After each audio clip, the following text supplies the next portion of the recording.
Hello, Barbara Ann Mojica, aka Little Miss History, with you for another session of the 2-Minute Teacher. How to set up a mini lesson in just a couple of minutes. Today's lesson is characters in conflict, and it is a lesson in metacognition.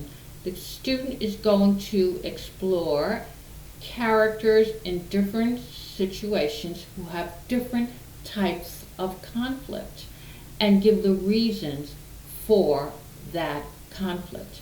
Now, to do this activity, you're going to need a worksheet.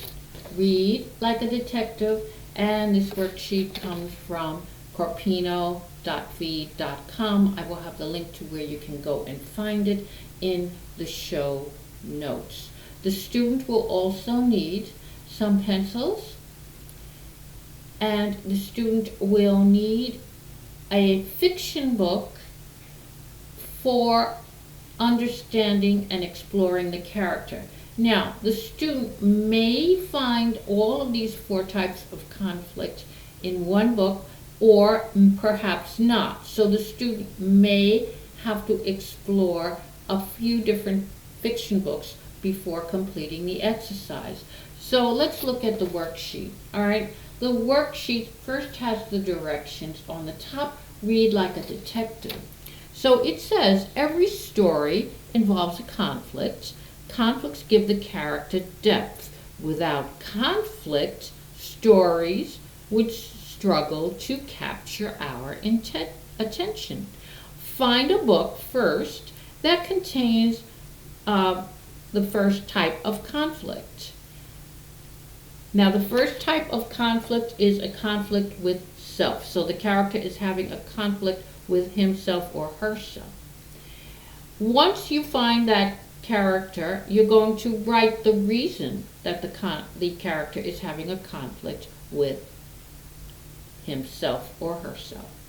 Then you're going to move on to the second type, conflict with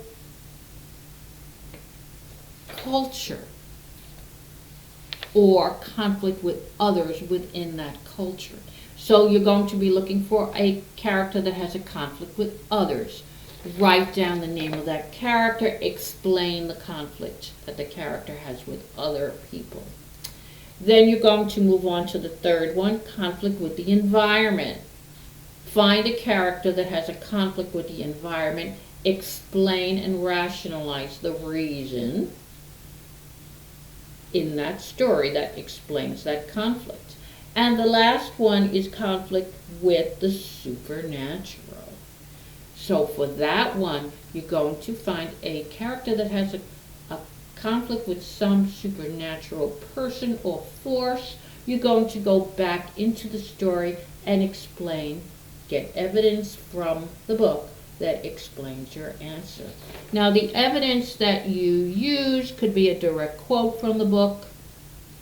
It could be a sentence from the book, but the student must rationalize and find evidence within the book to justify the answer.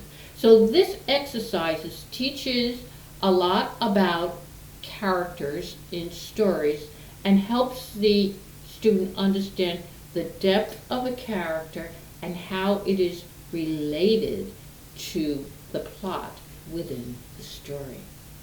Hope you've had fun with this exercise. Please hit subscribe to get new teaching lessons in all different subjects every Friday.